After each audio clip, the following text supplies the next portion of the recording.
All right. Well, thank you for joining us today for our webinar. De minimis is over. Tariffs just raised the stakes.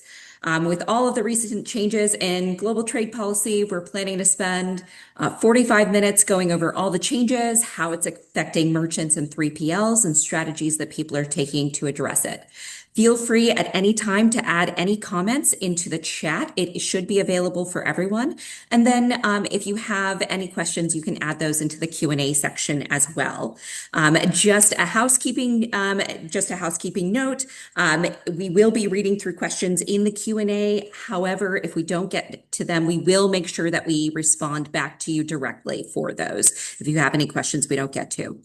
So with that, we'll go ahead and get started. Want to give you a very warm welcome for joining us today. If you want to chime in the chat and just say your name and where you're located, that's great.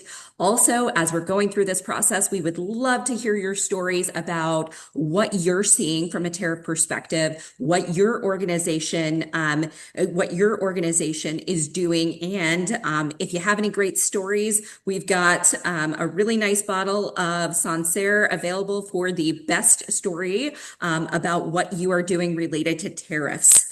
So with that, for those of you who are not familiar with Flavor Cloud, um, for those of you who aren't familiar with Flavor Cloud, we provide fully compliant anywhere to anywhere cross-border commerce for brands, and we provide service to 220 countries and use dynamic routing through 300 carriers. We always provide guaranteed landed costs, and we ensure that you are always compliant. So with that, I'll turn it over to our presenters today, Ratna Sharad and Maya Benson, who will give us a little bit about their background, and then they'll get started on the content. Hi, everyone. Excited for the next in this webinar series. I'm Ratna Sharad, founder and CEO of Flavor Cloud. Been building product for the last 3 decades in the supply chain, global trade, compliance, and e-commerce world. So very excited to chat with all of you today. Hopefully we can answer some of your questions as well. Hi, Rathna. Everybody, I'm Maya Benson, Chief Business Officer at Flavor Cloud. 20 years building SaaS products, about 17 of which in logistics. So the majority of it in logistics, growing products and businesses. Stumbled into the space when I joined Pitney Bowes, then went to Shopify, ran all shipping and logistics commercially. I'm an investor in this space, so hit me up if you're building something special. And really excited to be with you all today to talk about really two big inflection points in all things duties and taxes. Before we jump in, I just want to A, welcome everyone, and B, let y'all know Roth and I will be at Parcel Forum coming up in Chicago. So please come say hi if you're there. We will be at Beanstalk in New York City coming up in September. Please say hi if you're there. We'll be at Ecom North in Toronto for any of our Canadian friends. We really hope to meet you live there. And then Retail Rebels back in New York City. So if anybody's got any of those stops on their calendar in September and October, we would love to say hi in person. So with that, why don't we get started, Rochelle? Thank you. I'm seeing a lot of the chat coming in, and there's stress. There's panic, I think I saw. We get it here at Flavor Cloud. We're living it alongside real time with y'all. We know your costs just went up. So let's dive into the two primary drivers that are affecting most of you in that cost elevation. So Rathna's going to kick us off. Yeah, so since the last time we all got together, and maybe for some of you, this is the first time, we really wanted to recap the most recent past, what transpired. And so we really are focusing on what changed in August. There were some really massive changes. The biggest one is the end of de minimis for non-Chinese origin, which is basically everybody. As of now, the $800 de minimis is no longer applicable for regardless of which country goods are manufactured in. And this is obviously a huge implication, and we'll talk more about it. We also have a few other highlights here that I want to make.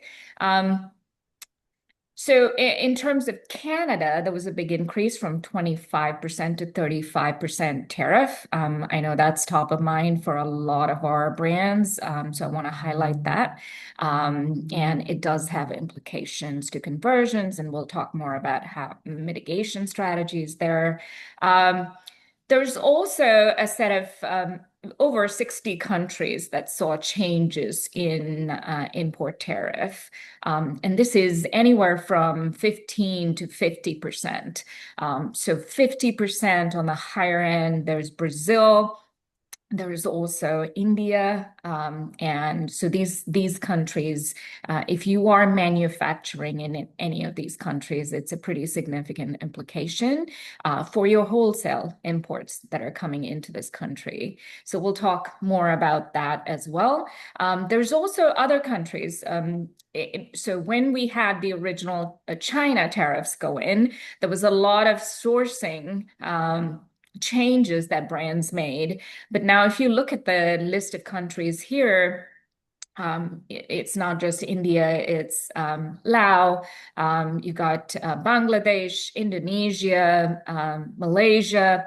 So a lot of the sourcing countries are impacted as well.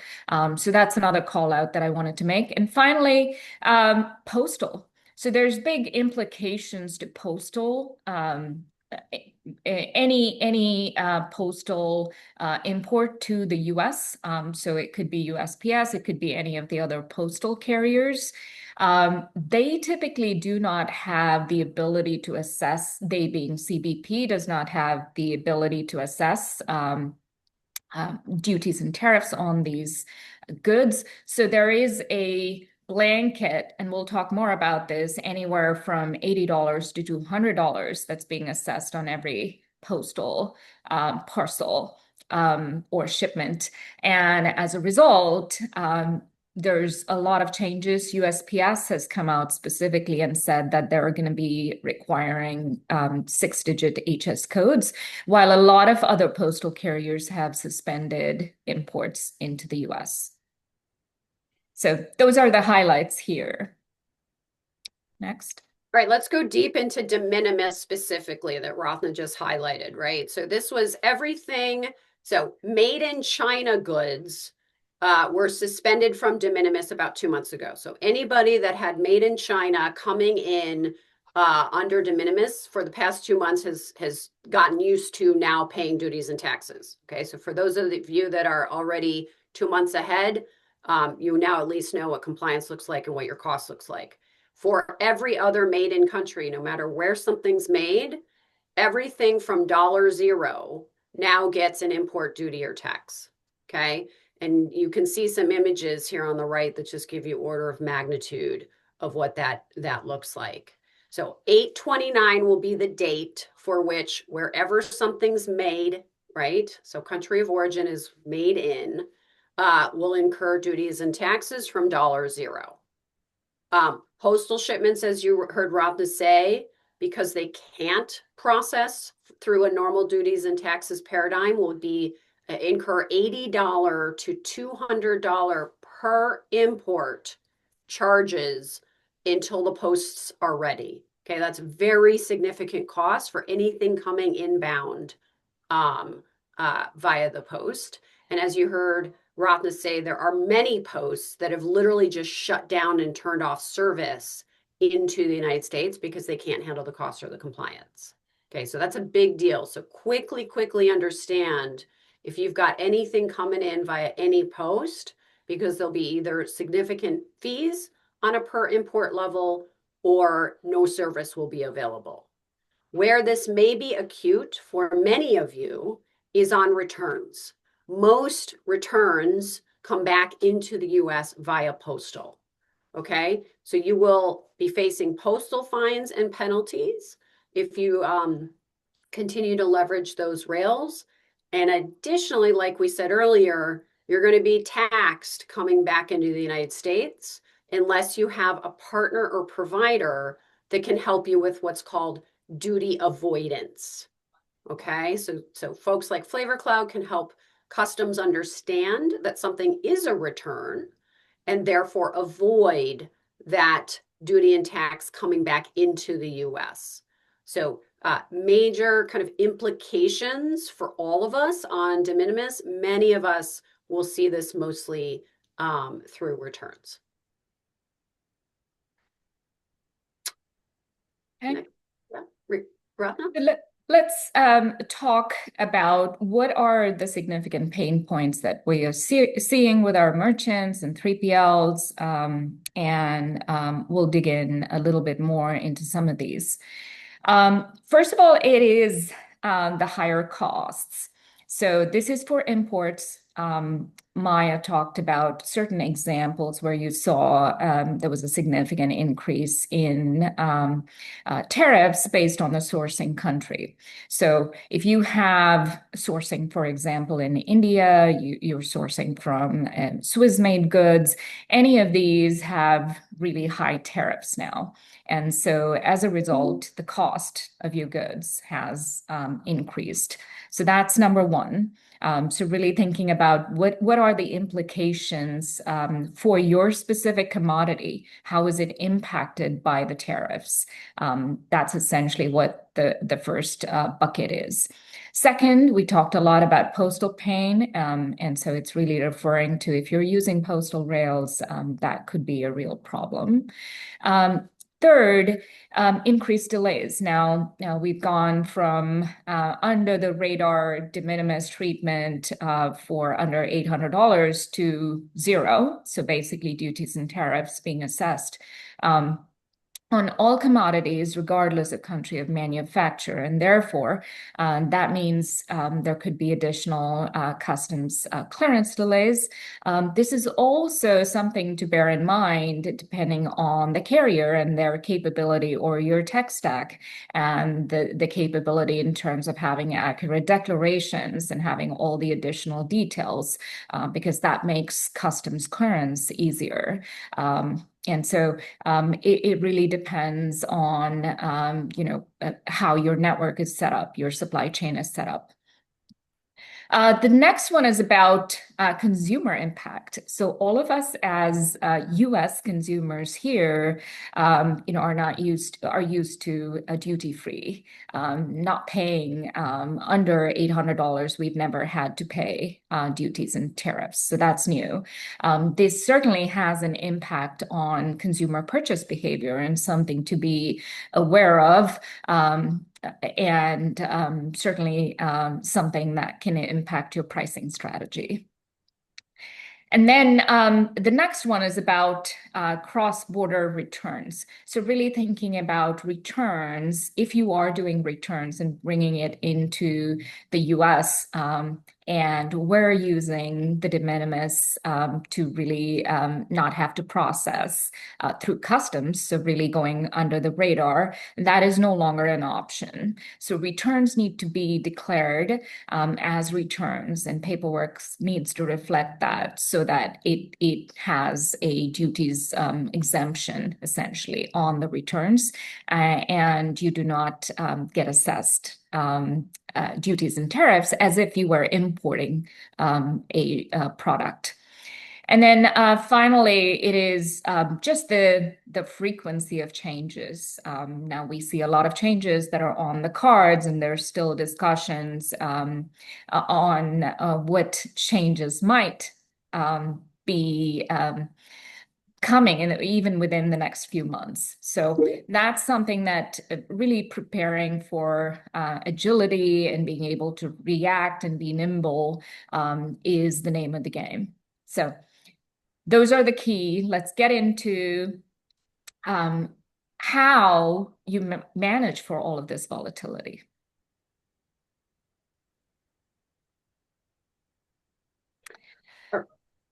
Okay, so first of all, you've heard it from us multiple times already in the past 10, 12 minutes. Consumers need you to get from D to U, where they are burdened paying unknown import duties and taxes because of the volatility, to DDP, which gives consumers and merchants predictability for what those costs will be. So there is a significant shift underway from DDU to DDP. As you heard me say earlier, most of the returns going around the world are DDU, and they're postal DDU, right? And we're just seeing a massive shift when consumers don't know the additional cost they're going to pay with any given order, and then they incur severe fees. You've lost them, right? That lifetime value just goes through the floor. We see a lot of increasing consumer checkout conversions by giving consumers predictable, like I just said, but also simple pricing, right? So as duties, taxes, and fees are in flux, it's very, very helpful to give consumers predictable prices at checkout. And so, we call this kind of localized or local market SKU pricing. So if you have a lipstick that you're selling in a given country, when that lipstick includes duties, taxes, and fees in its price, it makes it simple and manageable for a consumer to be a repeat buyer and have that predictability of what that price and that cost will be. There's a lot you can do when you know what your duties, taxes, and fees will be, not only to manage your business globally and to manage how you price things globally, but also to take it the next step and actually think about how you make and merchandise your products. So we'll talk about this a little bit more depth in a few slides, but knowing what those costs will be for any SKU going to any destination unlocks a lot of magic around pricing strategy, managing your unit economics, and something called tariff engineering that will go a little deeper in 2 slides. There is a lot of folks that are starting to look very seriously at partnerships with 3PLs that operate free trade zones or bonded warehouses. These are mechanisms for which brands can import goods into the United States and defer when duties and taxes have to be paid. So they're only going to be paid when the stuff leaves the warehouse, and creates unique opportunities for stuff to come into the United States. And then if it's going out, not into the US, but going to France, going to Germany, going to Japan, actually avoid the import duties and taxes into the US altogether. So we'll go more in depth in a few slides. Duty avoidance, we talked deeply about 3 slides ago. So if you've got a return coming back into the United States or really anywhere, certain partners can help you make sure customs knows that it's a return and avoid that import duty and tax, which would effectively mean you're paying things twice. And the next step beyond that, duty avoidance, so don't pay again coming back into the US, would be a duty drawback opportunity, which is because something is returned, you can actually get the import duty and tax to some extent recouped, so reimbursed. And then lastly, not all carriers, as we've just seen with the postal changes, can accommodate moving SKUs around the world in the same ways or optimal ways. So really diversifying what carriers and logistics partners you're using to ensure stuff is moving around the world seamlessly, and you can meet that delivery promise at checkout is another trend that we're seeing, particularly just diversification away from postal and DDU. So with that, let's take these 6, Ratha, and maybe go one level deeper. Okay, so I'll just kind of beat my drum one more time on the world moving to DDP. So for those that don't know these Incoterms, it's okay. Maybe I'll just pause and make sure everyone understands what they mean. DDU means the duties and taxes going into the import country are unpaid. Okay, so they're not paid until they hit that country, and then the consumer, as the importer, pays the duties and taxes. Conversely, DDP is the opposite of that, which means they are prepaid by the merchant so that the consumer has a seamless, not surprised experience. So building on that, there's no surprises with DDP to the consumer. Lifetime value increases, trust increases, 18% fewer support tickets. There's a lot of support debt. When, consumer A in France gets a surprise bill for an extra 40, 60, $80 of duties and taxes, calling to complain.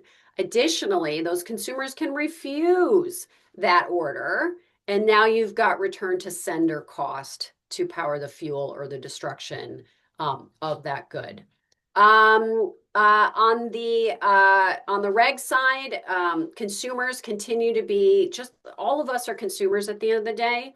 We are seeing tremendous volatility, and this concern means the more that brands and merchants can give us trust and remove that volatility, the more we'll do business with them. You guys heard about the postal DDU penalties, and we're starting to see DDU on a global level. So, for example, in the UK and Singapore and South Africa, really cracking down on DDU shipments, postal and non-postal. So all of this volatility, I think, is really starting to shift the risk to the merchant and predictable DDP versus DDU. All right, Rafa. So, Maya, actually, before we move on, we have a question that's come in that is really relevant to that to this. So, thought that I would just chime in with that question from the attendees.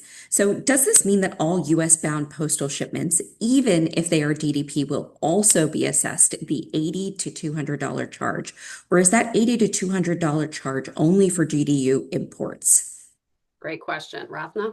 Great question. It is for all postal shipments.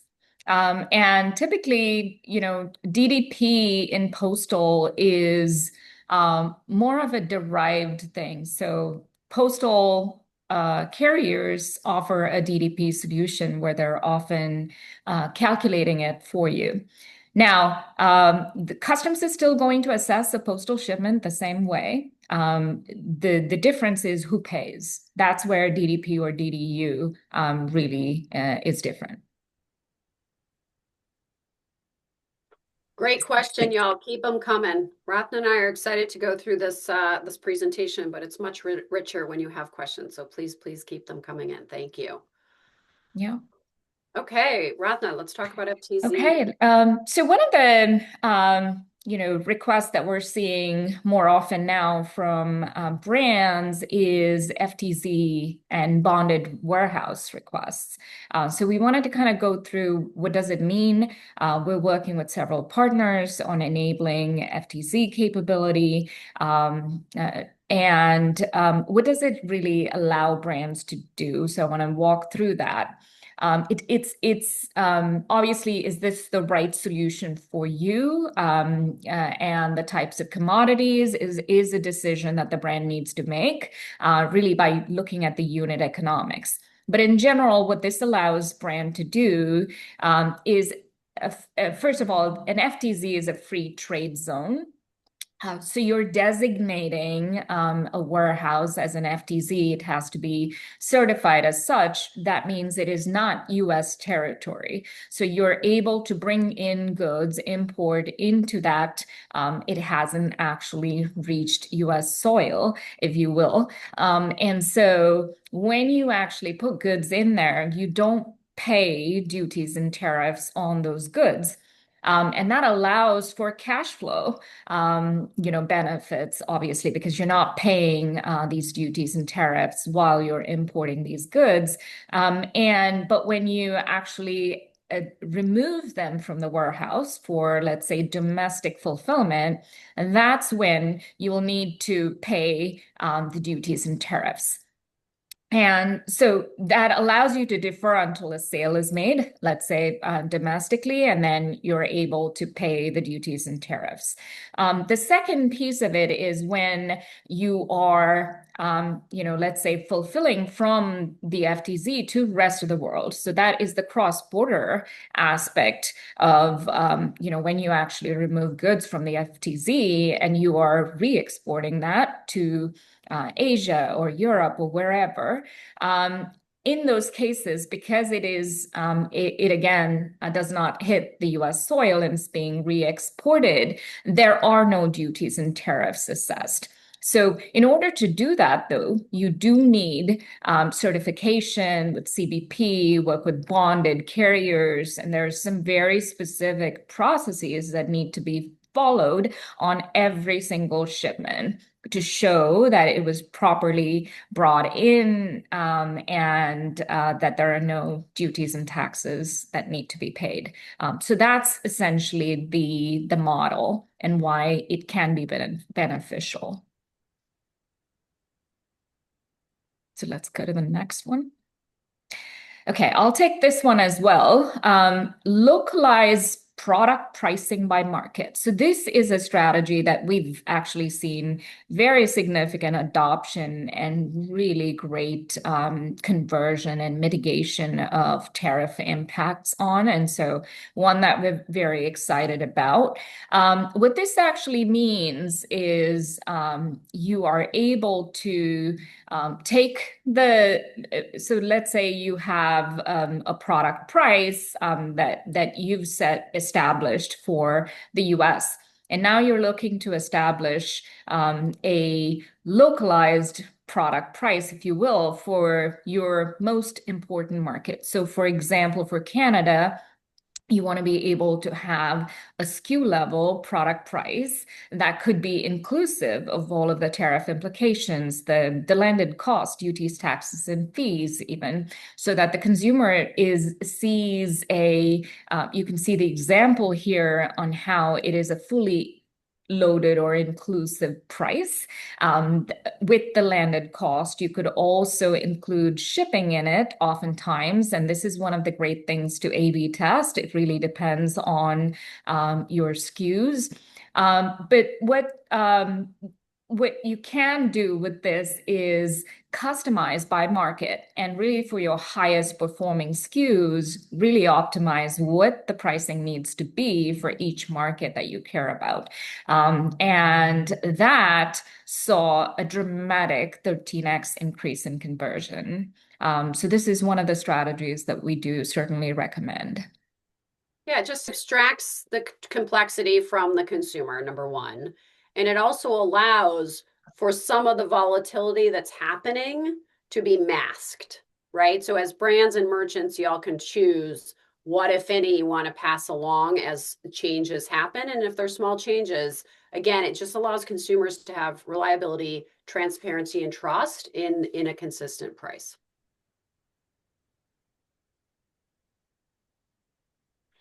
Okay, we're going to go back to returns. For anybody that's got returns coming back into the United States, there is a tool that you can use called duty avoidance with the customs crews that live around the planet in their respective countries. So you can, if you can demonstrate to customs, so let's pick France, for example. If you shipped an order from the US to France, you went into France customs, you declared your stuff, and you paid the accurate and appropriate import duties and taxes into France. Great. Now, if that becomes a return from the France back to the United States, you can tell French customs and US customs on the way back, hey, wait a minute, see this commercial invoice? We brought it in as a sale, and now it's going back as a return. That is a legal and known classification, and therefore coming back into the United States, you will not be charged duties and taxes on that US import. So working with customs, working with partners that understand how this works clearly can really help you here. In many countries, it's known as duty avoidance. Some countries know it as returns good relief. So those two terms you might hear in the world interchangeably. And then, like I said, the next step beyond avoiding those import duties and taxes back into the United States would be clawing back or getting a return on the monies paid for the import duties and taxes that you paid into France. So, hey, French government, this became a return. I'm not only avoiding paying the US import duties and taxes on the way back, but I'd like to recoup some of my duties and taxes that I paid on the way in. And so that is called a duty drawback. And I do want to say duty drawback programs have varied by country and by the regulations. It could be very specific depending on the returns capability of each of these countries. That's right. Not a mature construct around the planet. That's right. Rafna. I'll talk about tariff engineering. Here's an example of it. This is one of the strategies that we see our brands leveraging. But what this really means is deeply understand your commodity, especially for your top performing SKUs. Or SKUs that are heavily impacted by tariff. Really think about are there alternate are there modifications you could make to the product itself that would put it in a different tariff bracket? And here's an example where by making a modification on the sole, they were able to go from 37.5% to 12.5%. So that's pretty significant. Really thinking about is there something like that that could be employed? Also, sometimes moving a subcategory from one to the other within the classification allows you to do that. But the bottom line here is deeply understanding that HS codes, the harmonized commodity codes, matter. And so really understanding the composition would help you get more accurate so that you can, number one, understand the impact of tariff better and be more precise in how you set a pricing strategy for the product. And second, really think about, are there some changes that you could make that can move the HS code from one to another? I think so often, Ratna, you and I speak with brands and they've started to diversify sourcing, especially when COVID hit. So that's a known thing. Like, I need to diversify my sourcing. I now know what the import duties and taxes are into the US or wherever you're going. That's a consideration in that sourcing decision. So I think that is a COVID unlock. I think what we're saying is the step even beyond that. When you know your duties and taxes costs and what your HS codes are, you can actually play with what the composition of the product's going to be to minimize what those duties and taxes can be. So this is really a build upon when you know those landed costs, you can do more than just optimize your sourcing strategy. Yep.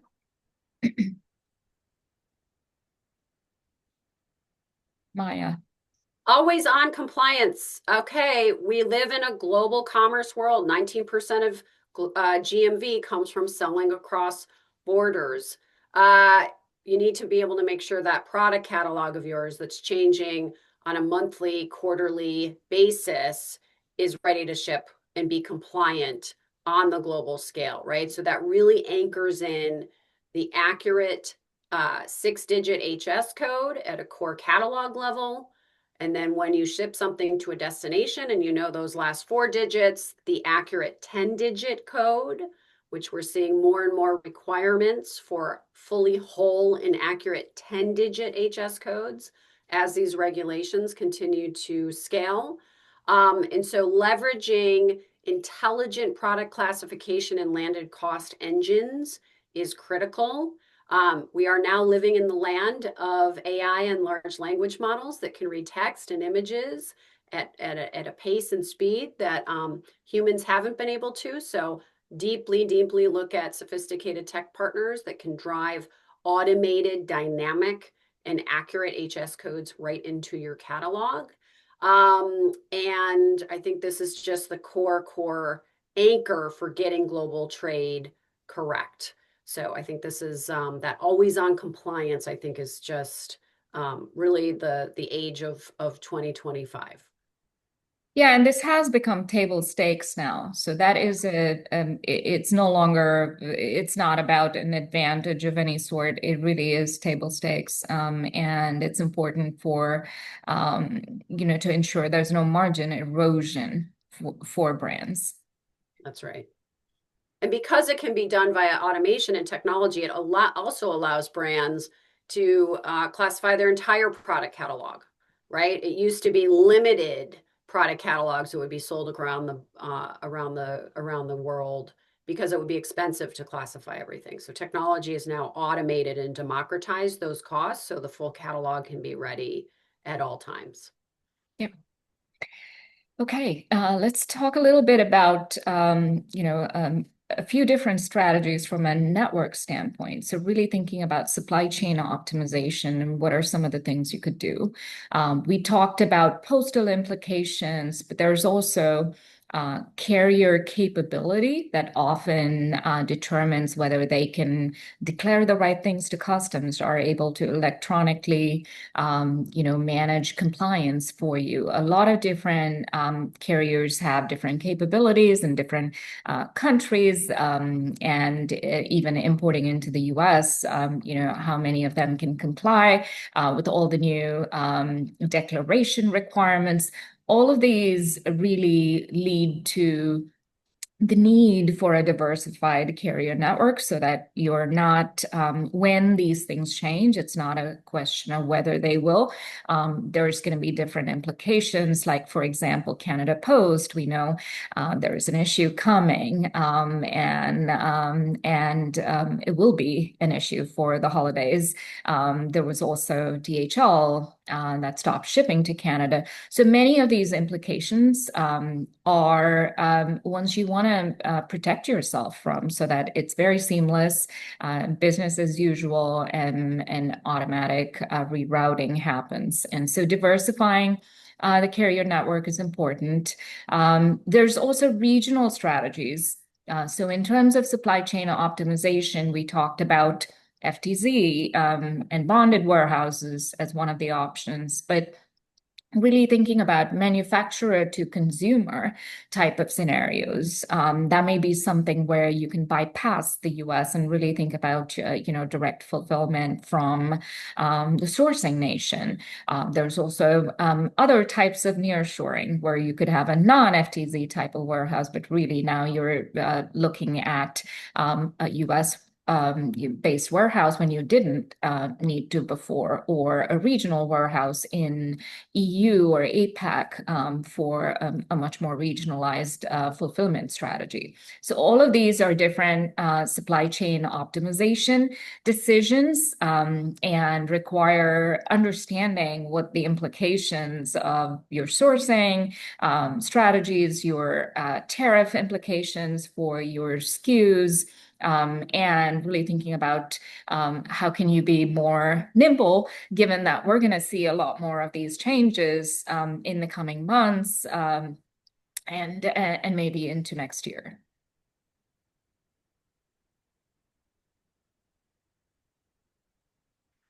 We've got some great questions, Rochelle, I'm seeing coming in the chat. We'd really love to hear from you all. As Rochelle highlighted, we've got a great chilled bottle of Sancerre for the best story or best question. The three of us will adjudicate who wins, but Rochelle, maybe we can kindly jump into some of the great questions and welcome more if you haven't popped into the chat just yet. Excellent. We have a ton of great questions. So, first one that came in was, are CUSMA or USMCA made in Canada goods exempt from tariffs to the US? The short answer is yes, but depends on exactly what the commodities are and whether the brand is exempt. Yeah. Okay. And as a follow-up to that, will there be an $80 to $200 charge for DDP postal Canada to US with 0% tariff due to CUSMA made in Canada? Yeah, this one is a great question. I'm not sure. So Postal really has no capability for CUSMA or any kind of trade, agreement honoring. So you're going to see, my guess in this case would be that you're going to see this flat assessment period for all postal. Okay, excellent. All right. As tariffs are already in place for Chinese products, how is the behavior of customs in the USA? Do they have a friendly approach right now or a less friendly? Explaining better with an example, a shipment made in China, 300 US dollars value, that has been applied the tariffs is released quickly from the US customs, or is it maintain many days handling in the customs clearance process? So this is a great question as well. You know, 60% of goods coming into the US were actually Chinese made goods. So there was a delay in the beginning. It was a few days at least that we were seeing in terms of clearance. Obviously, it could have been because of the carriers, it could have been because of CBP, it could have been because of many of these changes being implemented.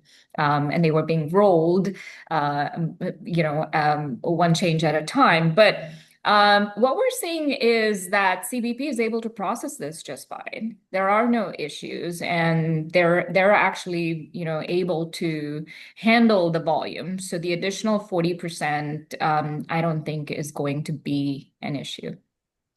Okay. I think that's right. I do want to say we did see DDU shipments coming into the US being rejected by the consumers, given the 145 tariff that's now at least 30. So just that's another layer for that answer. We have another set of questions around FTZs. So, will you still be able to bring things into a foreign trade zone for manufacture and then have it export as the new item with no cost for duty until it hits its destination country? No, this is more specific to finished goods. It doesn't work the same way for manufacturing. Okay. In your opinion, what type of brands make the most sense for exploring FTC or bonded warehouses? Should I have significant international sales volume for the additional cost to make sense? Um, so this is not just about international volume, right? This is also about your domestic. So there were two things. There's actually three things on FTZ. One is cash flow, where you're deferring, essentially duties on all of the goods that you're importing at the time of import. So that is one of the considerations. If that's a big consideration, that could be a reason. Second is that domestic, you're only paying when sales happen, right? So when the sale happens and you're removing a shipment from an FTZ for a domestic situation, that's when you're paying the duties and tariffs. And then if you have a significant international volume that is essentially re-exporting goods out of an FTZ, then you're essentially not paying duties and tariffs on that. And then the final aspect of this is anything that's unsold. So depending on, if you're going to get rid of the inventory, then you don't need to pay, or there's returns, you don't need to pay duties and tariffs on that. So really, it is a decision based on your own, unit economics and these decision points. So it doesn't make sense for everybody. It could make sense for your business if one of these things are material. All right. With the upcoming change to the minimis rule, I'd like to understand how FedEx and DHL will handle inbound shipments. Could you please help us understand how these changes will be implemented? Are they going to pay the duties on our behalf and we reimburse them? Yeah. So is this because you have a direct account with the carrier? And so it really depends on the relationship that you have with the carrier. But in general, every parcel that's coming into the country now goes through. I saw another question here. There's only two clearance rails. There's an informal clearance, the TO1 and T11. So essentially informal and formal clearance. Formal clearance is usually over 2,500. Then that is, it's pretty more scrutiny and, likely being inspection of the parcels and such. So it's much more heavy scrutiny formal process. The informal one it still needs all the declarations and the data. So you do need country of origin, you do need the 10-digit HS code. And so there is an assessment that happens on the duties and tariffs now for every parcel because there is no de minimis, right? So that is happening regardless of carrier. Now, if you're using a carrier directly and they're helping you with the remittance of the duties and taxes, then yes, I would imagine they would charge you back. Or you leverage, for example, if you're using Flavor Cloud, we have all of these carriers within our network. But what we do is do landed cost calculation upfront and guarantee that, and you would have your consumer pay upfront. So it depends on the relationship that you have with the carrier or with a tech provider like us. Yeah, I also wanted to stress, like, the carriers are totally dependent upon the accuracy of the HS codes you give them, right? To then determine those duties and taxes that they would then bill you back for. So accuracy of your HS code is going to give you more accuracy and predictability for what the carriers will charge you back for as they clear customs. So our next question is, do you have a specific AI recommendation for generating HS codes? Yes. So we have a AI, Flash AI is Flavor Cloud's proprietary AI, and it is something that dynamically integrates with your e-commerce store and leverages PDP data, so your product pages data. So whatever you're putting out there in terms of product descriptions, marketing speak, it's able to, and images, it's able to then figure out what the 6-digit code should be for the commodity. Maya, M-A-I-A, at flavorcloud.com. Please just shoot me a note. We'd be happy to tell you more. And we'll also put in a link where you can schedule a growth consultation as well, and we're happy to walk you through those solutions. All right. So the next question is, do you expect to see any parcel branded service options that are actually using USPS for carriage, for example, DHL e-commerce, to be impacted by these new postal fees? So yes, there's impacts, but they've removed USPS from the last mile. So if you're truly looking at, parcel standard shipping solutions, then, you don't want postal rails. All right. And it looks like we have another question following up on the HS codes. Do you recommend we use 6 or 10-digit HS codes?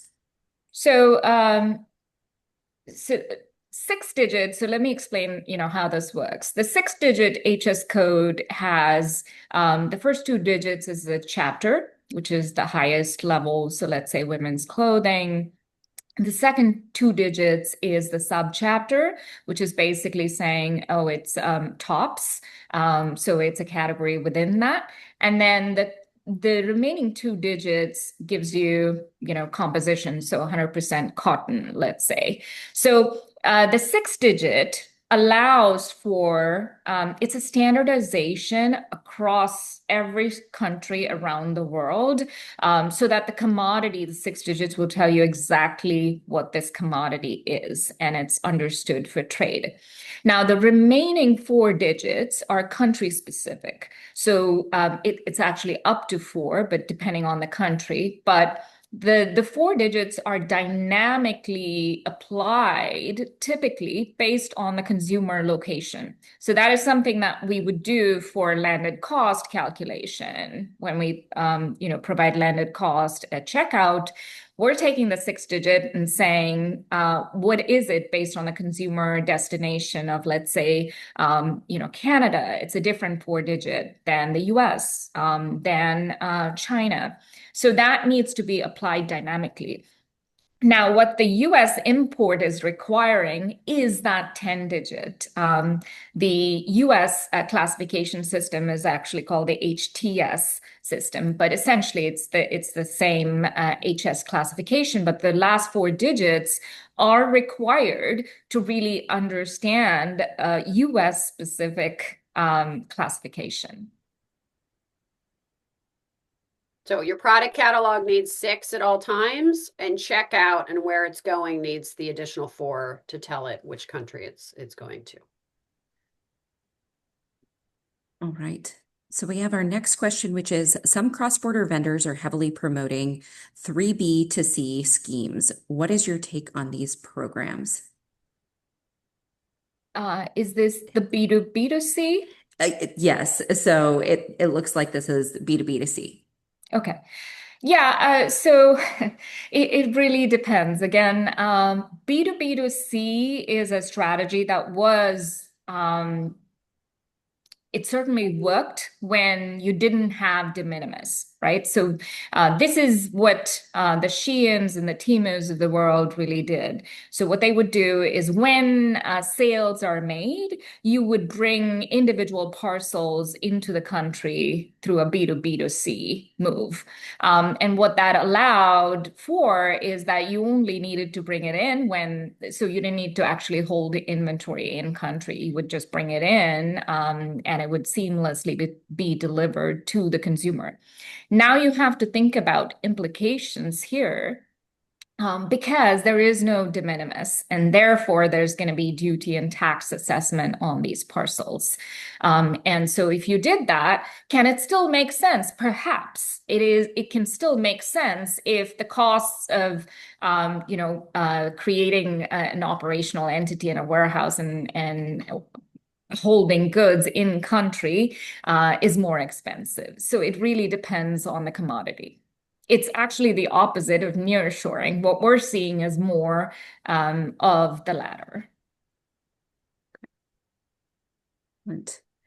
All right, we have a few more questions still.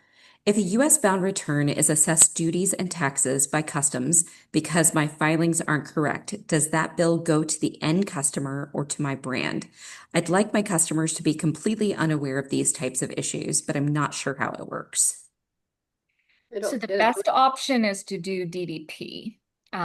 Delivery duties paid means your consumer will never see any of these bills. It'll always be you as a merchant that's responsible for it.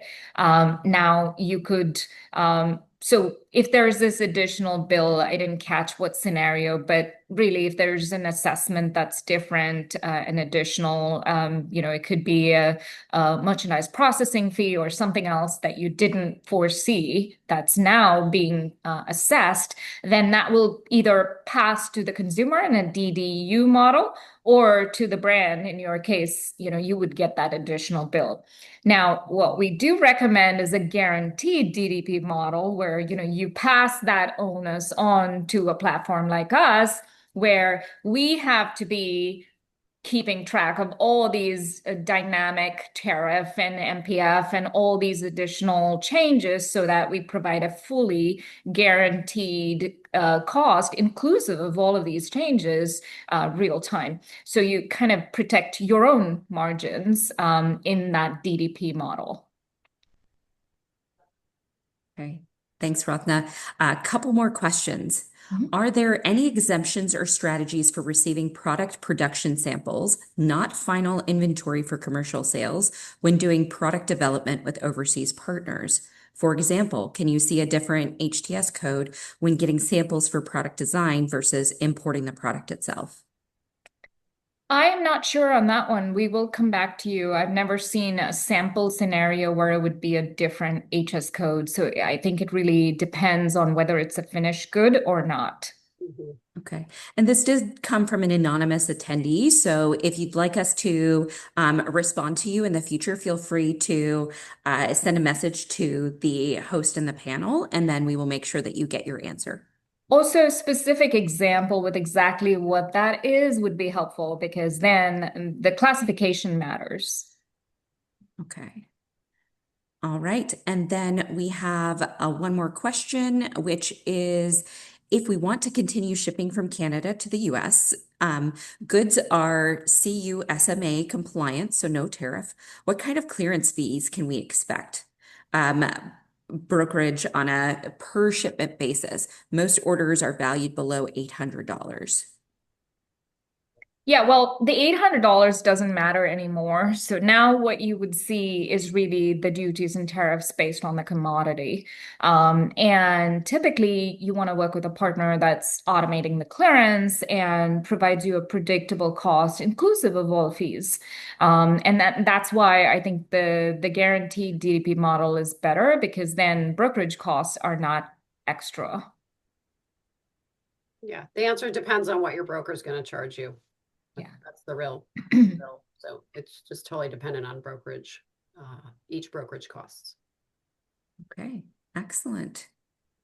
It looks like we've reached the end of our questions. If anyone has additional questions, feel free to put them in either in the Q&A section or in the chat. It does look like we have a story coming in as well about what people are doing. So happy to read that out. Or if anyone else wants to chime in with an additional story, we'd be happy to talk through that one as well. There's at least one bottle of Sancerre on the table. This is the jury right here. We welcome the stories and all of these questions. Excellent. Thank you all so much for the questions. These were very exciting questions here.